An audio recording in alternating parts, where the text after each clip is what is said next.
628 жыл, хижреттің 6 жылы, Зилқағда айы.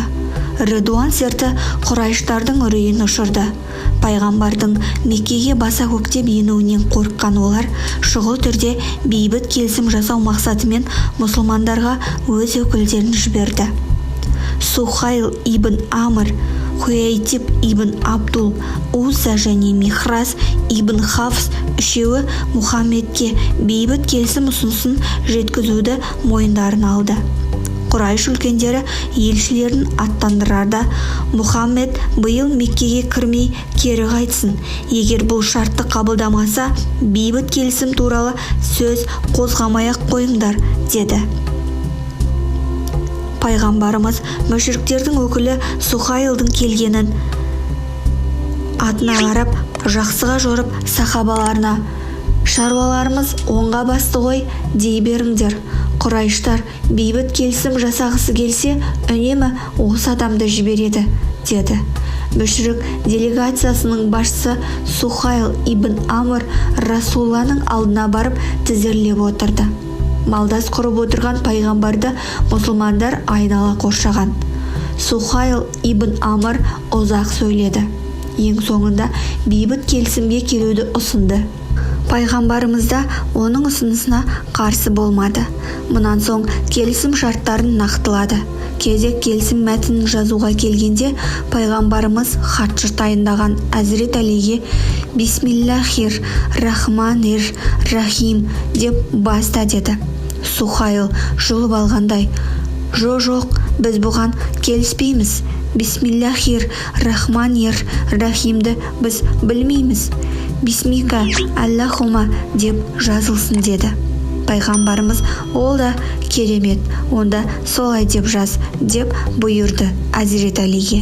Бұл Мұхаммед Расулланың Сухайл ибн Амрмен келісіп, бейбітшілік сақтау жөніндегі екі тараптың да орындайтындығы қол қойылып шешілген келісім баптары деген Расулла сөздеріне мүшрик өкілі тағы да наразылық білдірді. «Біз сенің Алла Расулы екендігіңе сенсек, Меккеге кіруіңе тыйым салмаған болар едік. Сондықтан Расулла деп жазуға қарсымын», деді ол. «Жарайды, басқаша қалай жазғанды қалайсың?» деп сұрады пайғамбарымыз. «Мұхаммед ибн Абдулла деп өзіңнің және әкеңнің аты жөнін жаздырсаң дұрыс болады», деді.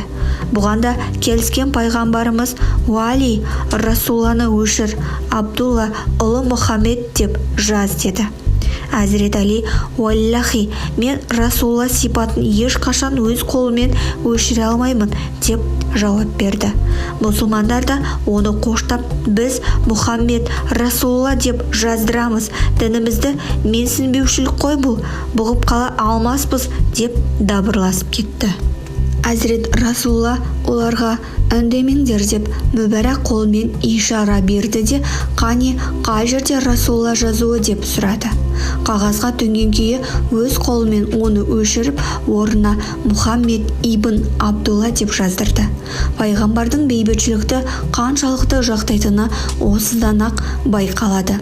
Келісім мынандай баптардан құралады. Мұсылмандар мен мүшриктер тыныш, бейбіт өмірді қамтамасыз ету үшін 10 жыл бойы бір-бірімен шайқаспайды. Пайғамбар мен мұсылмандар биыл Меккеге кірмей кері қайтады. Келер жылы қастарына қылыштан басқа қару алмай келіп, Қағбаны тауап етеді. Меккеде 3 күн қалады. Бұл мерзім ішінде мүшриктер қаланы босатады. Мәдинадағы мұсылмандардан Меккені паналағандар болса, мұсылмандарға қайтарылмайды. Бірақ Меккеден Мәдинаға барғандар мұсылман болса да, сұралған сәтте кері қайтарылады. Араб тайпалары өз қалаулары бойынша Расуллаға немесе Құрайшқа жақтаса алады. Мұхаммед саллаллаху алейхи уассалам қандай да болса Құрайш мүшриктермен арада бейбіт келісім жасап, сол арқылы исламның саяси құдіретін оларға да бүкіл Арабстан халқына да таныту мұрат еткен. Сондықтан да Құрайш өкілінің басшысы Сухайлдың ұсыныстарын сырт көзге мұсылмандарға қарсы сияқты көрінгенмен екі айтқызбай қабылдаған. Мәселенің астарлы мәнін баста ұға қоймаған сахабалар бұған кейіп реніштерін білдіреді. Әсіресе мүшриктердің сендерден біреу бізге келіп қосылса, оны қайтармаймыз, ал бізден сендерге барған кісіні мұсылман болса да кері бересіңдер деген ұсынысын естігенде асхаб қатты ашуланып, мұсылмандарға қосылған мұсылманды мүшриктердің қолына қалайша беріп қоямыз? Уа Расулалла, бұл шартты қабылдамақпысың деп таңданыстарын жасырмаған. Қалай болғанда да бір келісімге қол жеткізу арқылы ислам мемлекетін ресми түрде құрайыштарға мойындатуды көздеген пайғамбарымыз сахабалардың наразылығына былай жауап қатты: Иә, бізден оларға өтіп кететіндерді Алла бізден аулақ қылсын. Ал олардан бізге келіп кері қайтарылатындарды да Алла міндетті түрде біледі. Оларға әлбетте шығар жол көрсетері анық. Келісім жазылып біткен, енді тек екі жақтың қол қоюы ғана қалды. Дәл сол сәтте аяқ-қолы шынжырланған біреу өкпесі өшіп, алқынып жеткен бойда мұсылмандар ортасына гүрс етіп құлады. Қызыққа қараңыз, бұл мүшриктердің өкілдігінің басшысы Сухайл ибн Әмірдің ұлы Әбу Жәндал еді.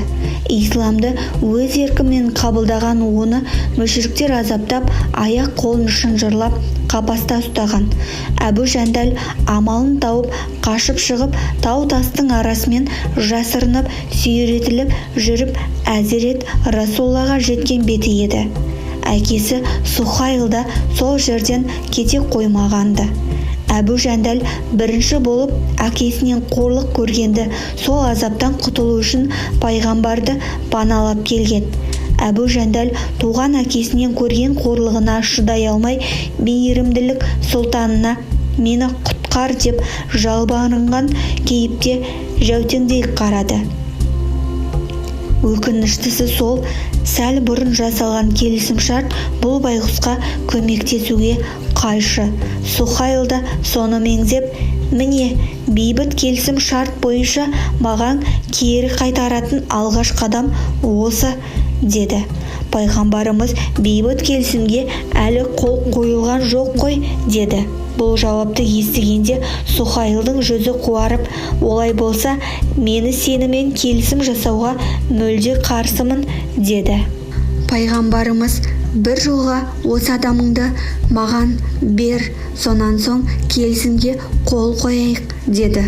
Сухайл, жоқ, о не дегеніңіз, келісімді айтылды, бітті, саған бере алмаймын, деді. Алла елшісі тағы да қайталады: жоқ, бір жолға өтінішімді орында. Сухайл бет бақтырмады. Бұл өтінішімді кеудемде жаным барда қабылдамаймын. Алла елшісі Мұхаммед саллаллаху алейхи уассалам екі оттың ортасына қалғандай күй кешті. Әбу Жәндалды көрер көзге азапқа итеру де оңай емес. Олай етпеген күнде құрайыштармен арадағы келісім бұзылады. Бейбіт келісімнің болашақтағы берерін түсінгендіктен шарасыз қалған пайғамбарымыз Әбу Жәндалды әкесіне қайтаруға мәжбүр болды. Әбу Жәндал ышқына: уа Расулалла, мұсылман бауырлар, сендер мені қорлыққа қалайша қидыңдар? Менің азаптауыма риза болғандарың ба? деп жан ұшыра айқайлағанда мұхажирлер іштей егілді. Жазмышқа амал бар ма? Әбу Жәндал сөйтіп жауыз әкесінің қолында қала берді. Расулалла оны алып қала алмаған соң мұсылмандар да үнсіз көнген. Пайғамбар рұқсат етпеген болса, азаптап шеккен бауырларына көмектесу үшін жанын аямас еді. Пайғамбарымыз Әбу Жәндалға біраз сабыр сақта, азапқа кеудеңді кер, шыда, ақырының қайырын Алладан тіле. Алла сенің және қасыңдағы панасыз мұсылмандардың жолын міндетті түрде ашады. Шарасыздықтан берген серттен таймау үшін осыған мәжбүрміз, деп жұбатты. Әбу Жандалды мүшриктерге қайтырған сәтте мұсылмандардың қай-қайсысы да қатты қапаланды. Әзірет Омар пайғамбарымызға қарап: «Уа Расулалла, оны Құрайыштардың қолына қайтып бергеніміз қалай, дінімізді қорлау емес пе бұл?» деп төте сауал қойды. Алла Расулы: «Біз бұл іс турасында келісім жасағанбыз. Дініміз уәде бұзушылыққа қарсы» деп жауап берді. Әзірет Омар мұнан соң Әбу Жандалға жақын барып: «Уә Әбу Жандал, мүшриктердің қанын ағызу иттің қанын жүктегенмен бірдей екені күмәнсіз. Алла жолында адам әкесін де өлтіреді. Өз қолыңмен өлтір әкеңді» деп қылышын ұсынды. Әбу Жандал: «Сен неге өлтірмейсің?» деп оған қарсы сұрақ қойды. Әзірет Омар Расулалла оны және басқаларын өлтіруге тыйым салды дегенде, Әбу Жандал: «Мен де Расулаллаға мойынсұнуды сенен қалғысым келмейді» деп жауап берді. Сахабалар іштей тілегенмен қасиетті Қағбаны тауап ету бұл жолы бұйырмады. Әзірет Расулалланың мүшриктермен арадағы келісім шарты да сырт көзге мұсылмандарға зиянды сияқты көрінген. Мәселенің маңыздылығын аңдай алмағандықтан қиналыс білдіргендер де шықты. Мұсылмандар мұның астарындағы сырды ұға алмай әбігерге түскен. Осындай әрі-сәрі күйде арыла алмаған Омар Фаруқ тағы да суырылып алға шықты.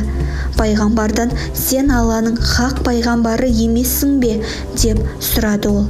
Пайғамбарымыз: «Иә, солай, мен Алланың пайғамбарымын». Әзірет Омар: «Біз мұсылмандар хақ жолда, ал мүшриктердің теріс бағытта екені рас па?» Пайғамбарымыз: «Иә, солай».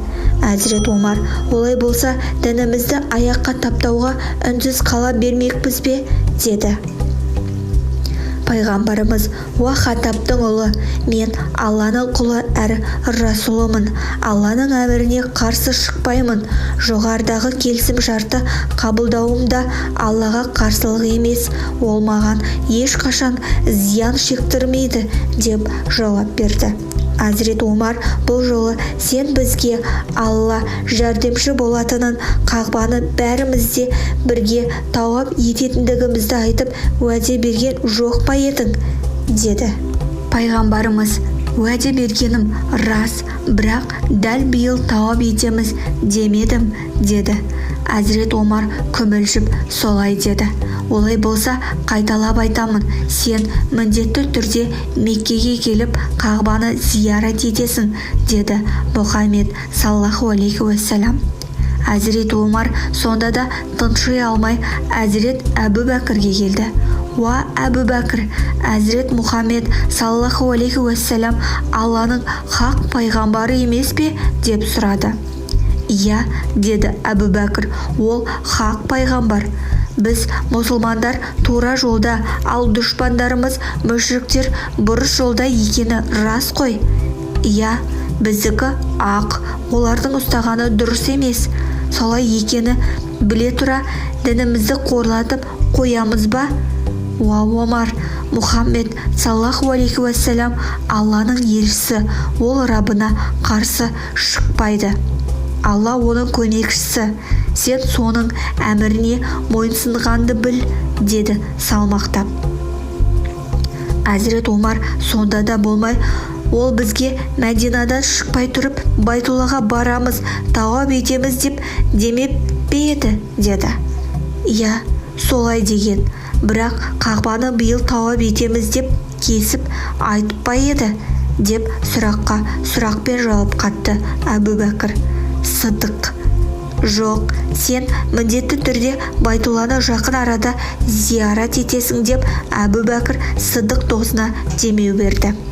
Әзірет Омар арадан көп уақыт өткенде осы қылығына өкініш білдірген. «Мені сол күні не қара басқанын білмеймін. Пайғамбарымыз бұрын соңды олай сөйлеген емеспін.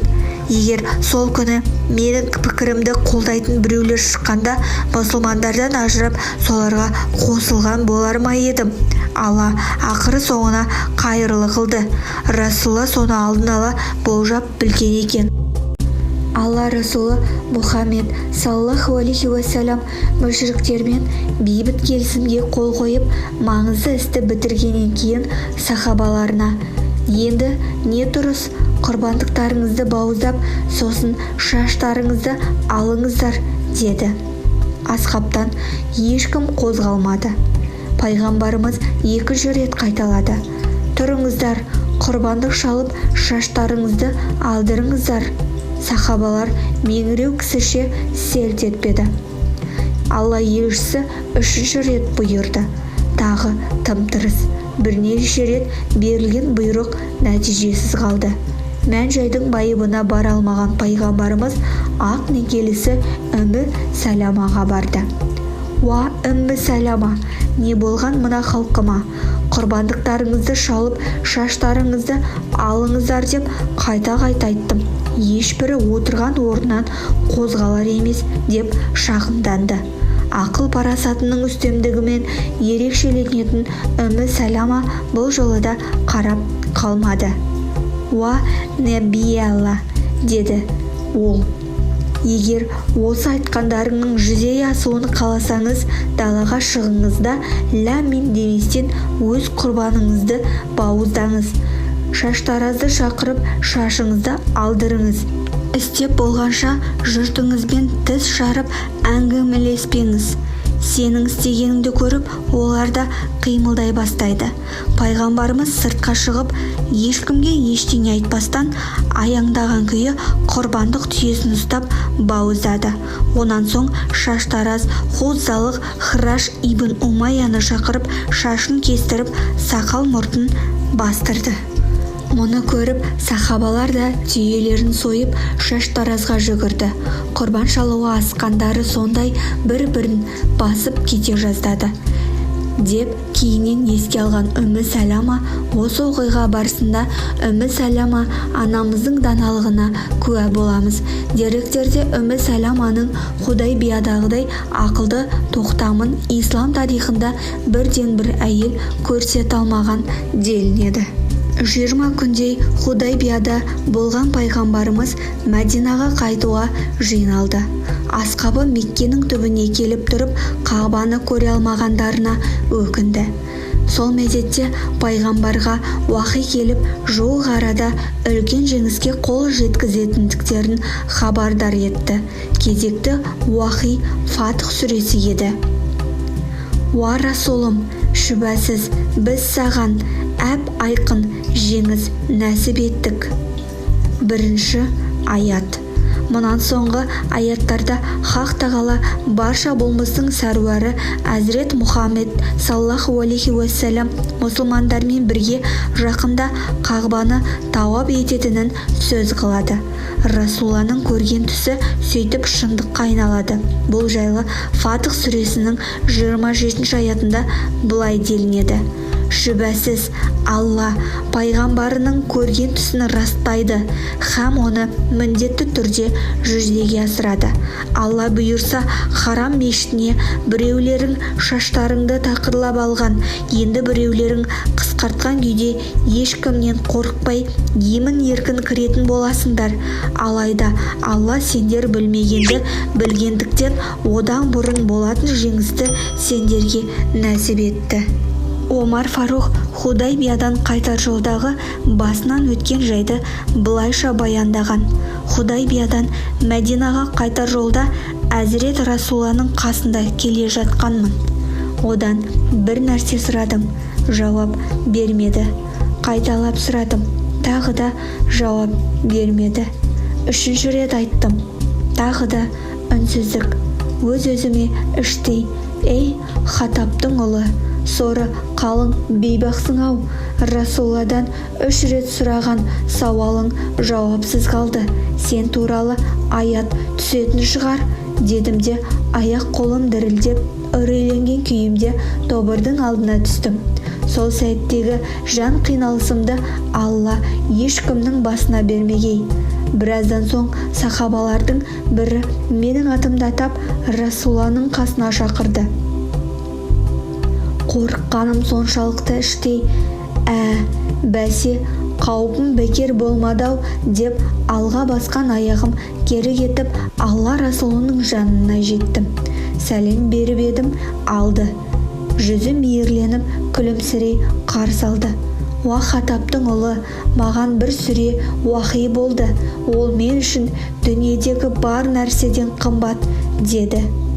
Біз сені шын мәніндегі ашық, айқын жеңіске жеткіздік деп келетін аятты оқыды.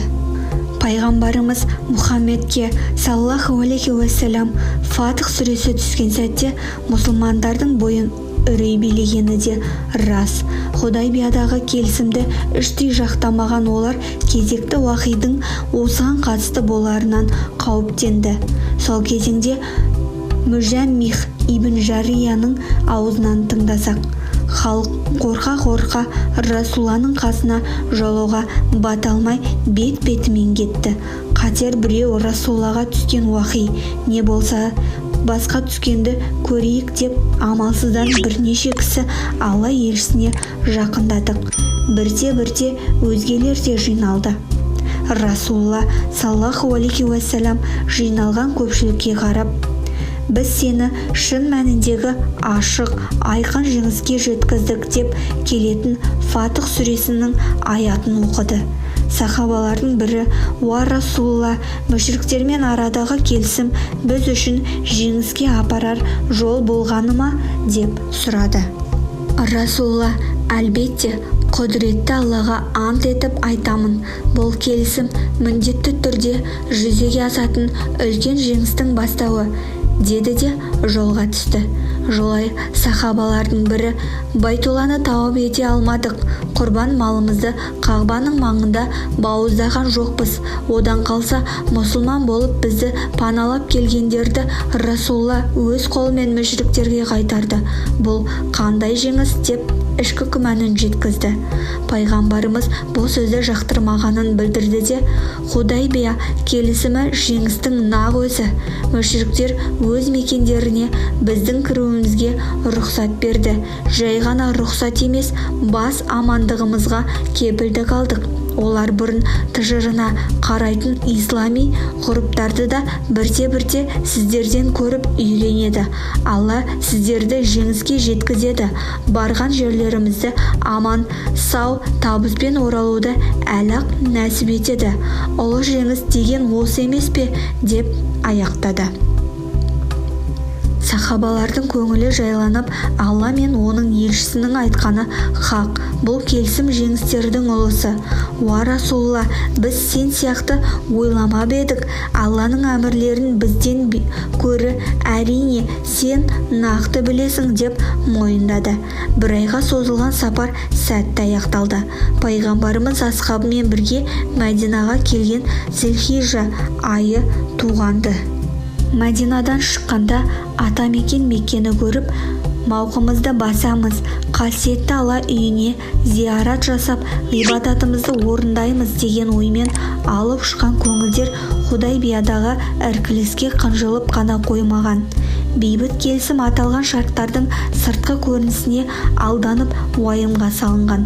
Алайда уақыт өте келе келісімнің жемісті нәтижелерін көргенде пайғамбарымыздың саллаллаху алейхи уассалам астарлы ойын ұғып, хақиқатты онан сайын мойындады. Ең маңыздысы, қас дұшпан Құрайш мүшриктері осы келісім арқылы ислам мемлекетін ресми түрде таныды. Осы келісім мұнан кейінгі үлкен жеңістердің кілті іспетті.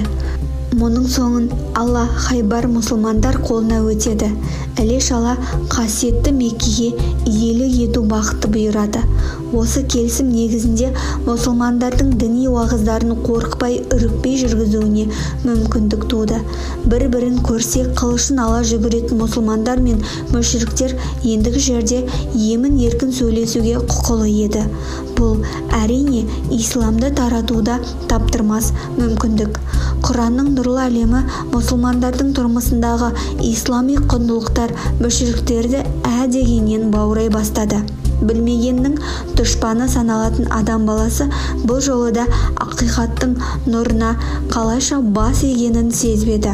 Мұның жарқын мысалы білектілігімен ерекшеленетін мүшірік сарбаздарын бастаған Халид ибн Уалид пен саяси сахнаның саналығына айналған Әмір ибн Астың Расуланың құзырына шығып мұсылмандығын паш етуі. Бейбіт келісімнің тағы бір пайдасы Меккеден Мәдинаға, Мәдинадан Меккеге барыс-келіс көбейіп, сауда-саттық байланыстары нығайды. Құрайш мүшриктері мұсылмандарды жақыннан тану мүмкіндігі туды. Олардың шыншыл адамгершілік екендіктеріне куә болды. Мүминдердің еркін тұрмысын, басқалармен бейбіт байланысын көріп бас шайқады. Мұсылмандардың уағызын тыңдап, кейбіреулеріне иман насип болса, баз біреулері исламға дұшпандықтан бас тартты. Худайба келісімінен Меккені алғанға дейінгі аралықтағы 2 жыл ішінде мұсылмандықты мойындағандар саны Алла елшісіне пайғамбарлық келген кезде бейбіт келісімге дейінгі 20 жылда иман келтіргендерден бірнеше есе артық. Умра жасау үшін Меккеге барған сахабалардың ұзын саны 1400 болса, 2 жыл араға салып Меккені алар шақта бұл көрсеткіш 10 мыңға жуықтаған. Бұл да Худайбия келісімінің маңызын аңғартса керек. Құранда Худайбия келісімі ашық жеңіс деп сипатталады. Бұған дейін мұсылмандар бірталай жеңіске қол жеткізген, алайда Құранның Худайбия келісімінен нақты атауы нағыз жеңістің рухани жеңіс екені назар аударту үшін. Худайбия келісімі шынында да үлкен саяси жеңіс еді. Өйткені хайбарлық яһудилерді айнымас деп есептейтін достарынан Құрайштардан айырды. Хайбар яһудилері мұнан былай Құрайштармен жең ұшынан жалғаса алмас еді. Бұл Хайбарды алуды жеңілдетері хақ. Солай болды да Мәдинадан оралған соң бірнеше апта өткенде Хайбар Алла Расулының қол астына өтеді.